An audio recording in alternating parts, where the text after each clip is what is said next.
Good afternoon. Welcome to Goddard Space Flight Center and today's Space Astronomy Update, where we will have today some of the most dramatic pictures yet from the Hubble Space Telescope. And here to tell us about it and the findings is our distinguished panel and our host, Steve Marin, an astronomer from Goddard Space Flight Center. Steve? Thanks, Don, and welcome to Space Astronomy Update, everybody originating today from Goddard Space Flight Center in Greenbelt, Maryland. And with us today to discuss the birth pangs of stars like the Sun and its solar system are three experts who've been investigating these objects with the Hubble Space Telescope.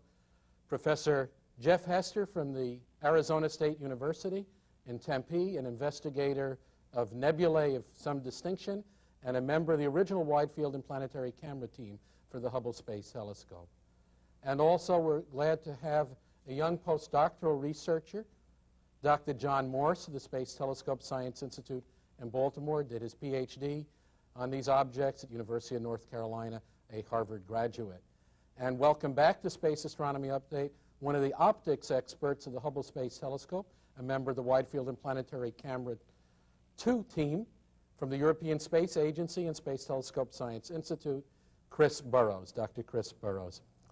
And our independent panelist, Chairman of the Department of Astronomy at the University of Washington in Seattle, Dr. Bruce Margon, who is the chairman of the board of the Astrophysical Research Consortium and just appointed as the next chairman of the board of the Association of Universities for Research in Astronomy.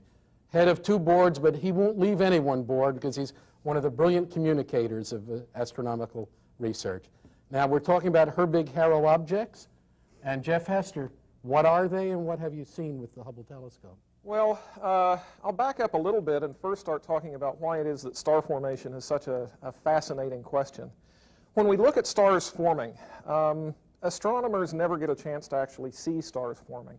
But what we can do instead is look out at different objects and catch them at different stages in the formation process, and then use what we know of physics and of our local environment to put those together into a story, which is becoming a remarkably clean story, actually. And this is exciting because really what we're seeing here is what happened 5 billion years ago when our own sun and our own solar system came into being. And so when we look at what we're going to be looking at today, it's a bit of a time machine that lets us see into our own history and some of the why behind our own existence. If we could look at the first graphic, a very important piece of this story was discovered in the 1950s by two astronomers by the name of George Herbig and Guillermo Harrow. And what they found were jets of glowing gas, such as the jet here and the jet here, clumps of glowing gas rather, moving rapidly through space.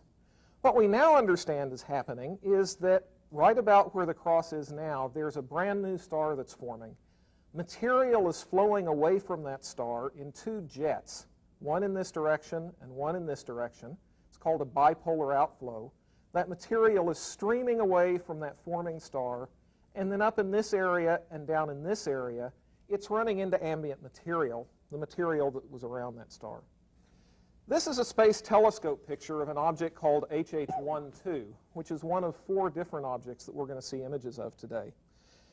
A nice thing about what we're going to see today, we're going to see images of 4 separate objects, and yet the story that's being told in those 4 separate objects is a common story. You put it all together and you start to get a clear picture that answers some fundamental questions about how it is that stars form. For example, we're going to see some data that shows us the immediate environment around a forming star, the things that might lead to solar systems and such as that. We're going to see new information that tells us about the material flowing away from those stars, and in particular tells us that that material brings with it the history of what was happening with the star itself. And finally, we're going to see a story about how that material goes out and interacts with the surroundings of the star, which might be an important piece of answering the question of what makes stars the size that they are. If I could have the next graphic. This is an object called HH34, and this is a different object from the last one that we showed you. And what you see here again is right down at about this location, right at the tip of that little arrow shape, is where the star itself is. The light that you see right around that is light that's being reflected from the cloud and the disk from which that star is forming. Coming out away from that star is an exceedingly thin jet. And one of the new results that we'll be talking about today is the fact that that jet is so very, very thin right at its tip. It tells us it's coming from the star itself almost. That material then comes streaming out through interstellar space. And if you see each of these knots along here, they sort of look like a train of motorboats, each of which has its own little bow wave. And that's a very exciting new result. When astronomers first looked at these jets, they understood that they were clumpy. But many astronomers believed that those clumps were in fact due to a smooth flow in the jet that had some sort of funny internal structure in it. For those of you who've watched a space shuttle take off, you might notice that there are little diamond-shaped features behind the shuttle main engines. We now know that's not what's going on in these jets, that in fact each one of these knots is a separate little puff of material, burst of material that came off of the forming star. And we can look at those bursts and find out not only about the jet itself, but about the source. Finally, to close up a few opening thoughts, we see jets in these forming stars, but the jets that we see in these forming stars are also very similar to the jets that astronomers see when they study quasi-stellar objects, when they study radio galaxies, when they study jets that cover millions of light years of interstellar space, and when they talk about massive black holes at the centers of galaxies. Here we're looking at the very same types of phenomena, but now close by where we can study them in more detail. Steve? Thank you, Jeff Hester. And Jon Morse, what have you seen of these objects with Hubble? Well, aside from investigating the origin of the jets, we might also ask how these jets interact with their environments and how important an impact they may have. These new Hubble Space Telescope images show us for the first time the details of the interactions between the jets and the interstellar gas.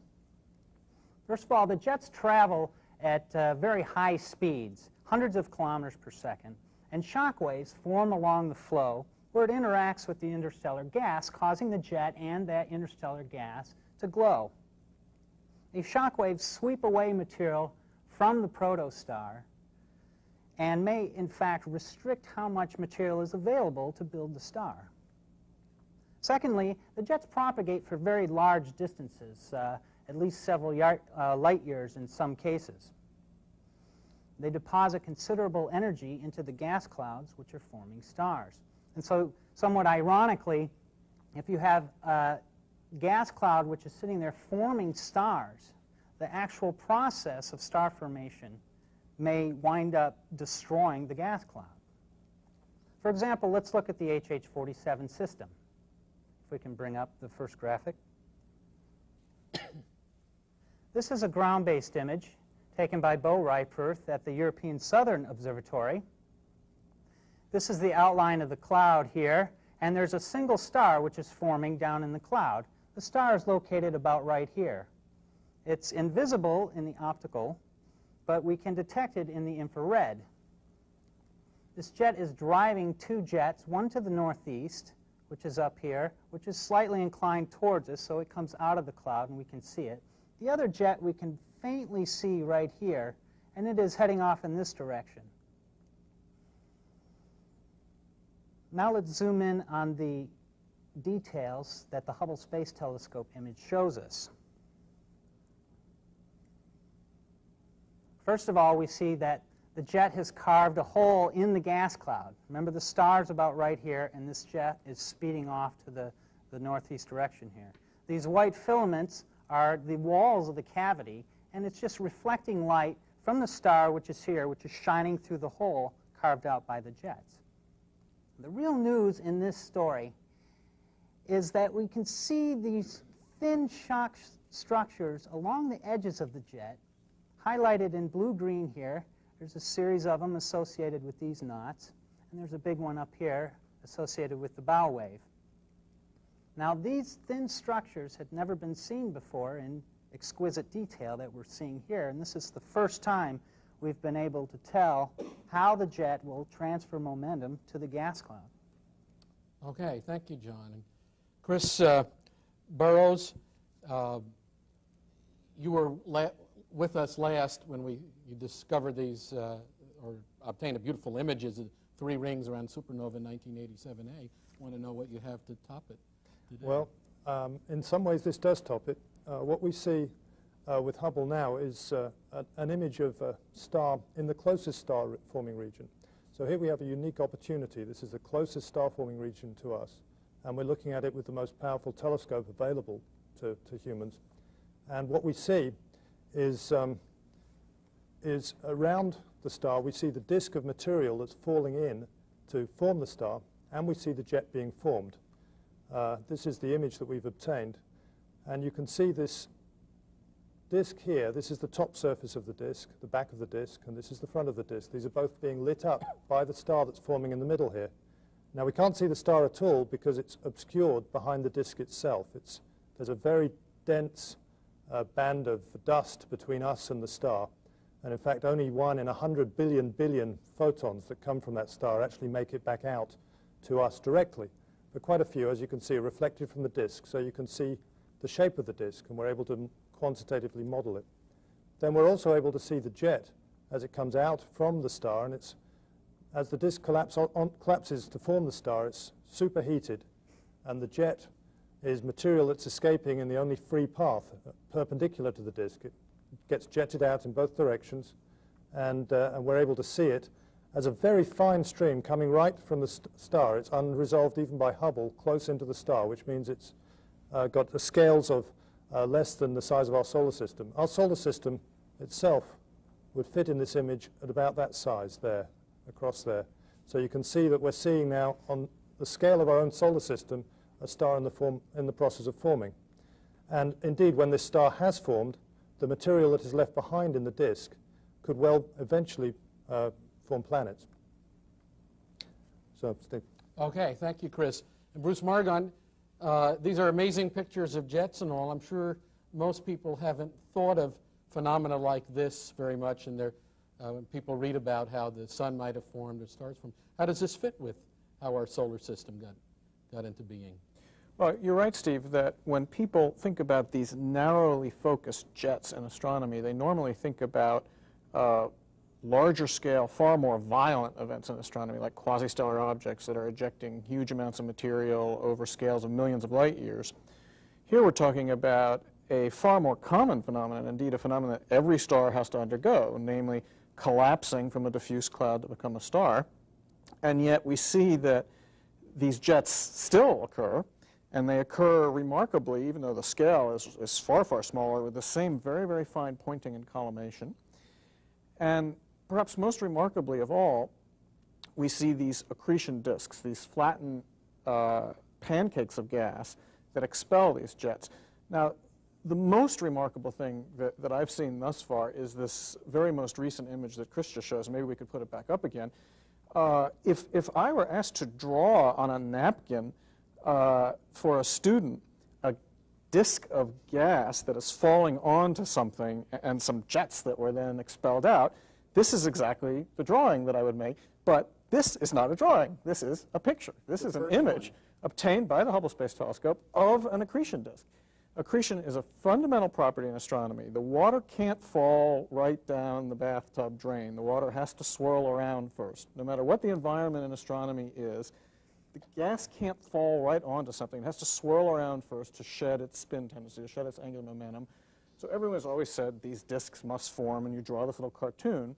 But here we actually have an image of it. This is really, in my mind, the picture that's worth 1,000 words, because this object is close enough that we can actually photograph this accretion disk. Did we not see a year or two ago from Hubble and this very program some dark disk in the galaxy, NGC 4261, or there have been one object or another? There have been previous Hubble images of active galaxies, like NGC 4261, and another one is Messier 87, where the image shows a large donut-shaped structure of gas and dust. But those are not accretion disks. Those are sort of the reservoirs of gas on a much larger spatial scale, waiting their turn to fall in. And in those external galaxies, the actual accretion disk is much, much too small to be seen, because as both Chris and Jeff have indicated, we're talking about structures about the size of our solar system. Here, this object is close enough, and Hubble's angular resolution, ability to take sharp images, is fine enough that we can actually see the pancake itself, not the reservoir. HH30 picture is the first real picture of an accretion disk. Certainly the first one of which I'm aware. And so on the one hand, everyone has always predicted this, but on the other hand, to actually be able to see it and have it come out so simply and such an imitation of the cartoon that you would draw, to me, is really remarkable. Great. Well, I think we're going to go back to Chris Burrows and find out some more. Tell us more about what goes on at the center of these stars in formation. Well, these images actually were first captured in January of February of last year. And we were so excited to see this object that we had to come back to it with Hubble and get a second image. So one thing I'm going to show you is an image. This is actually the second image we've taken. And it's another version of the image you just saw, just displayed in a different way. And you can clearly see here these knots of material coming out from the star in the jet. And again, each pixel in this image, each little square block that you see, is about 14 astronomical units across. So that our solar system's 80 astronomical units across. So our solar system fits right in there. So we're seeing the material that might eventually form a planetary system around this star. And we're seeing the jet as it comes out from this disk directly for the first time. And it's also clear, I guess, that the jet collimation, the thing that confines the jet in this pencil beam, really doesn't have very much to do with the shape of the disk, as had been theorized. This has to be something that's happening much closer to the star than the disk itself. Because it's much narrower than the cavity in the disk, right. And the little black spots along the red jet are the individual little lumps? No, it's actually the red jet itself. Maybe we can put the image up a moment. The red spots you see are knots in the jet that are propagating away from the star, and then you can see a hint here of the jet on the other side. So these blobs we actually know are moving the other direction. Perhaps to visualize this in 3 dimensions, with John Christ at the Space Telescope Institute, Carl Stapelfelt at JPL, and Alan Watson at Lowell Observatory, I've made a simulation which I'd like to show, which illustrates perhaps in 3 dimensions. And this is a full physical model of what's going on. What you see here is the whole system rotating, so you can see it from many different angles. And we've been able to describe in 3 dimensions what the distribution of material in the disk looks like. And you can see that the model fits very nicely onto the data that we've got. So we're understanding in detail what's happening in this system. We're understanding what the density is as a function of position, and then that will help us to build models which will explain how eventually you could build planets, for example. Okay, well, we've seen, Jeff Hester, we've seen at least 4 different Herbig-Haro objects. To the uninitiated like myself, they all look different. I suspect we'll see some more before we're done today. Is there any commonality in all of this? Well, that's really one of the exciting things about these data. Often in astronomy, we go and look at this object and say, wow, that's wild. And then we look at this object and say, wow, that's wild. But here we're looking at a number of different objects, and we're getting the same common picture out of all of them. It tells us that we're really seeing not special circumstances, but really we're seeing a picture of how it is that stars form. As a way of seeing that, Chris was just showing you a model of what's going on in HH30 with the disk and such as that. And if we could have the next graphic here, this is exactly the same model that Chris was showing you for HH30, except this model has been turned on end a little bit. And so if you look at this model, what you see now is you see the jet coming out away from the star, very narrow at the end. You then see what appears to be kind of a conical reflection nebula here that's the top of the disk, and then you don't see the jet on the other side, because on the other side the jet is in fact hiding behind the material in the disk.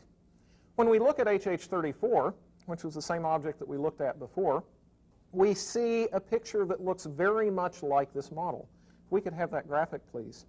In HH34, keep the model that you just saw in mind and look at what we have here. Down at one end, the star itself is at this location, and we see kind of a conical reflection nebula, which is exactly what we saw in that model of HH30 when we turned it on end. We then see the jet coming out, again, very, very thin right down at the tip and expanding somewhat as it moves out through interstellar space, again, just as we saw in the model of HH30. And finally, we see the difference between this model and HH30 is that there's no jet here on the other side. It's actually there, it's just that we can't see it because it's hiding behind that very dense disk from which the star itself is forming. While this picture is up, the other thing that I'll talk about that's common between these observations is the picture that we're getting of these knots. Again, I mentioned in my opening comments that many astronomers thought for a long time that just a smooth flow of material was coming out from the star, and that the knots that they saw from the ground were things that were kind of happening inside that smooth flow of material. Here, though, we clearly see, for example, here a clump with its own little bow wave, or here a clump with its own little bow wave. And if you look at all of the jets that we see today, you get that same basic picture, that these are bursts that are happening, that the star does something and it spits out material. And so these bursts are not telling us something about, some esoteric piece of gas dynamics that happens as jets travel through interstellar space. Instead, it's telling us that stars, when they form, for reasons that are not entirely clear to us yet, stars, when they form from the very innermost part of that disk in the star itself, are episodic. They do something for a while, and then they go burst, and they send out a burst of material. And understanding the physics of why that happens is going to be something that any successful model of star formation is going to have to come to grips with. Okay, now, thanks, Jeff. Talking about these moving knots, I think, Chris Burrows, you have a couple images that blink them for us. And Right. Well, show us how you measured their motion. Yeah, I actually mentioned we saw this intriguing object last February, and we were determined to come back and take a second look. So the first look that we got actually is on the screen now, and we could take a look at it. What you see here, these arrows are pointing to some knots in the jet that we saw. This was in February of '94. And then we took another image in January this year, and this is the image that we saw then. And you can see that the knots have moved. In fact, if you blink backwards and forwards between these two images, you can see the knots are moving. And because we know how long ago, how far apart in time the images were taken, and how far away this object is, we can compute how fast the jet is moving. It turns out, for example, that the top knot there, which is the one moving fastest, is moving at something like 300 miles a second, which is, if you like, 1,000th of the speed of light. So these are very energetic outflows that we're seeing, which is why they're able to propagate for hundreds of billions of miles. So now it's not a matter of some kind of indirect esoteric guess at how quickly these blobs are coasting out. You're actually just watching the motion from month to month to month and measuring it directly. Is that right? That's right. Although we've been able to do this on the ground, but it's always taken years and years before. You'd have to look so that you could detect this motion from the ground, and that may take 5 or 10 years. Now we're able to just measure it directly in the space of 12 months. And that means that we can follow individual blobs through the kinks in the jets and see how they behave during those changes in direction. One of the mysteries, which Jeff may come back to, is why there are these kinks in the jets, what's causing them. Now we'll be able to literally take a video of these knots as they go through the kinks and understand better whether the knots always keep going in the same direction or whether they deviate and follow along the jet as it bends through space. And why hasn't this been done before? What would this image look like if you took it from a ground-based telescope? Well, from the ground, you simply, the central disk that you're seeing that's yellow in the image would be unresolved. You'd see a fuzzy blob, but you wouldn't be able to tell that it wasn't just a point star.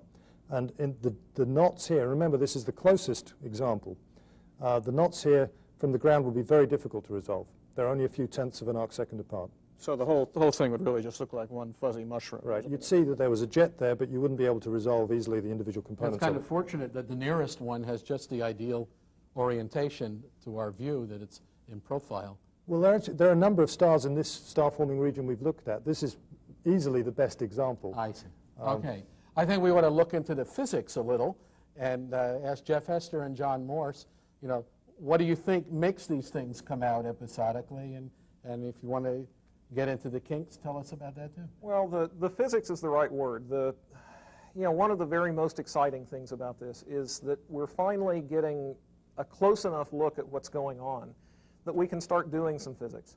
For some years, people have been calculating models, using computers to do simulations of what should be happening in these jets. And they've been calculating these models, and we all go off to meetings and look at them and say, oh, that's very pretty. But then we've been turning to our data. And our data have been of such a quality that we just couldn't do a real comparison between what we were seeing in the models and between what we were seeing in the real universe. Theory had more detail than the picture. Theory had more detail than the pictures. The exciting thing here is that we're finally actually able to see the real objects well enough to start doing that comparison. We have a simulation here, in fact. This is a simulation that was carried out by Jim Stone, who's at the University of Maryland. And what he did is calculate what happens when a jet, a pulsed jet, consisting of lots of little bursts, comes flying out into the surrounding interstellar gas.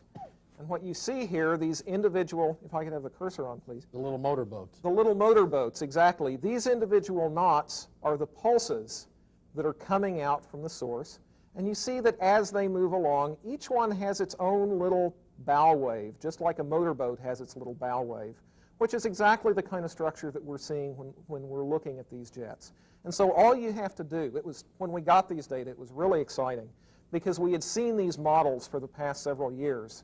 And when you first looked at the Hubble Space Telescope images of these jets, it was like saying, wow, I've seen that picture before, except it wasn't a picture of something in space really. Instead, it was a picture of somebody's calculation of what should be in space.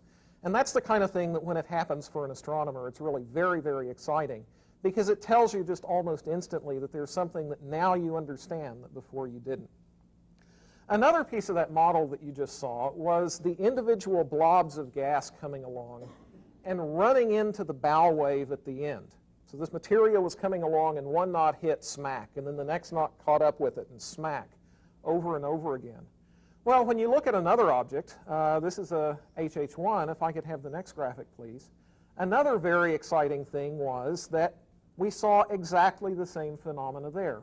This is another Hubble Space Telescope This is another Hubble Space Telescope image. This is, in fact, a blow-up of the first Hubble Space Telescope image that I showed you. And if I could have the graphic and the cursor again, please. What you're seeing here is the jet is coming in from this direction, and it's smacking into the interstellar gas right here. And so these individual pulses are coming in over and over again. Wham, wham, wham.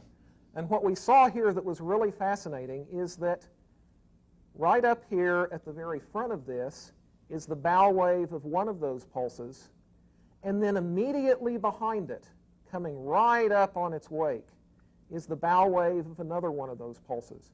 And so not only are we getting to see the detailed physics of the jet itself and speculate about what that jet tells us about the star and the star formation, we're also getting to look at the other end of it and seeing the effects of these individual pulses coming in and one after the other running into the clouds of interstellar gas that surround this object. Okay. So it's really very exciting stuff. Jon Morse, what causes those pulses? Well, I wouldn't know, but there are people who might have an idea out there. Determining that, A, the jet comes from a very narrow region close to the star is a huge result in these observations. Secondly, determining that the jet is intrinsically pulsed is another huge result. It means that while matter is falling down on the star, there is some sort of episodic phenomenon occurring. Now, what that phenomenon is open to debate. There are objects such as dwarf novae, which people know are binary systems which involve accretion disks onto a white dwarf. And these objects which have accretion disks around them actually go through unstable periods, and they have outbursts. And so matter might build up, and then it would release. And then for a time, the matter would build up again and release again. So you might get episodic ejections or outbursts with a disk phenomenon. Now, the other interesting analogy with that object is that those objects don't always have the same size outbursts. Sometimes the outbursts are big, sometimes the outbursts are small, and we do see evidence for that in these stellar jets, that there are different sizes of outbursts. Perhaps we might debate that a little bit, but that's what I think are going on. Another phenomenon we see is that all of the jets that we've imaged, although they're straight and narrow, which in how narrow they are is quite remarkable. All of the jets show signs for some sort of wiggling motion, that they don't go perfectly straight. They tend to bend around a little bit. Now, if we can bring up the HH47 HST image, we could actually see. Hubble telescope image. That's right. The wiggling in this particular jet is more exaggerated than the other ones we saw. To remind you again, the star is right here in the cloud, and the jet is moving off to the upper left. There's a wiggle here, another one over here. It's hard to say whether the jet actually bounces back and forth here or whether we're just seeing emission on the surface of the jet, which is actually moving along here. But there are clearly lots of wiggles and curves in here. When people look at this image, the first thing they think of is like a corkscrew. It looks like the jet may actually be spiraling, the gas are there. And we know that's definitely not what's occurring. So this jet goes fast down the middle and slow at the edges, and we have curved shock waves in the middle of the jet. Well, John, couldn't it be what's going on is that the nozzle that's ejecting the jet is itself undergoing these gyrations? It's possible, and immediately when you think of precession or some sort of motion of the source, you have to bring in a component. Precession is when the axis wobbles around. Mm-hmm. Another moving part. You have to bring in another star into the picture. It is known that many of the sources of these jets are in fact binaries, but whether all of them are is open to question yet. One of the exciting things is, as we've been getting ready for this presentation in the last couple of days, and we've been arguing among ourselves what it means. There are all manner of models that you can come up with. Tell us one or two. Okay, you look, for example, if you look at the time scales for these pulses, they range anywhere from a few years to a few tens of years. And that's the same kind of time that it takes, say, for a large planet to orbit around the star, or the kind of time that it takes for two stars to orbit around each other. But it's also the kind of time that it takes, say, for the sun's magnetic field to change directions. And we know that there's a good chance that these disks, or that these disks and jets are strongly magnetic, and that that's a major part of it.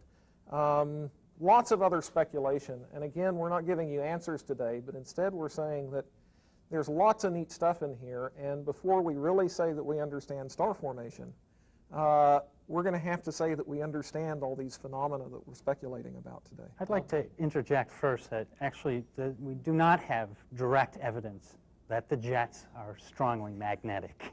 We have, in fact, no evidence that the jets are strongly magnetic.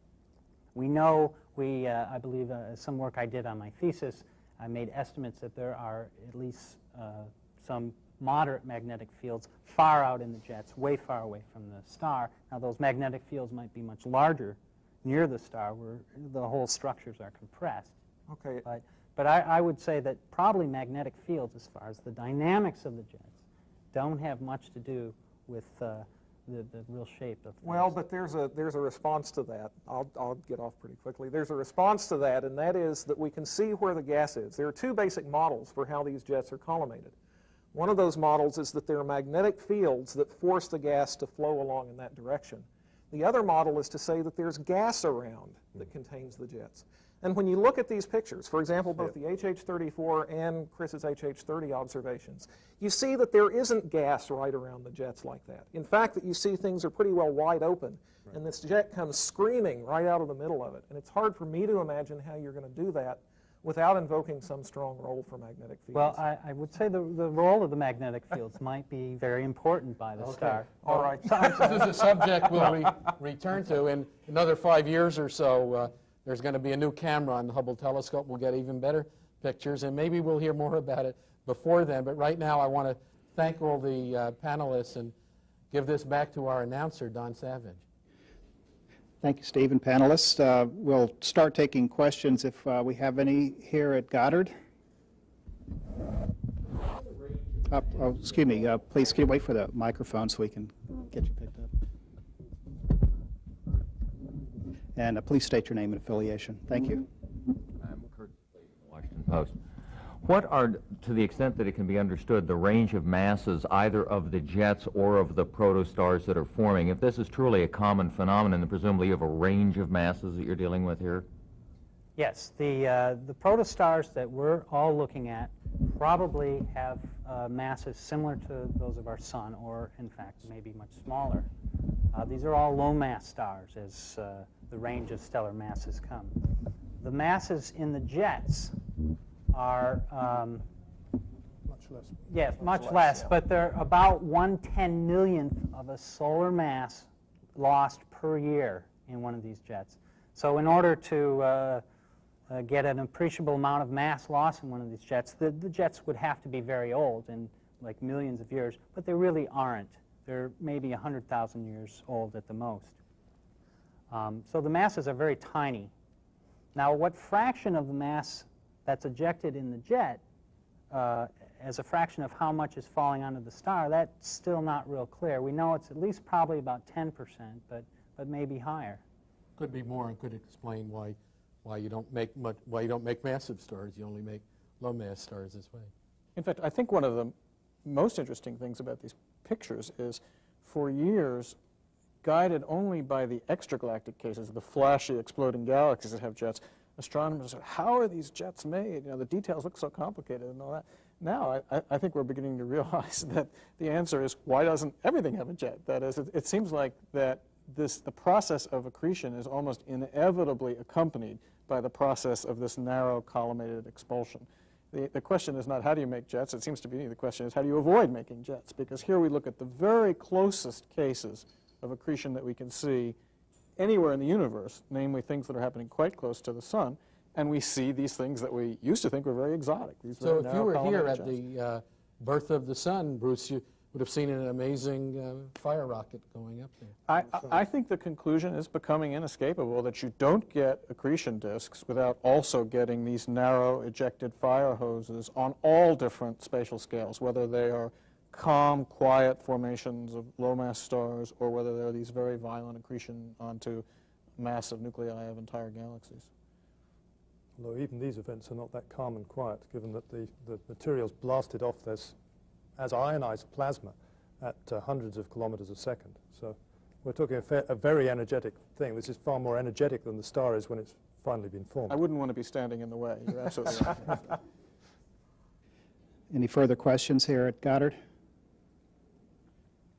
Okay, thank you. I understand that there are no questions from the other centers. Thank you for joining us today, and thank you, panelists. Steve?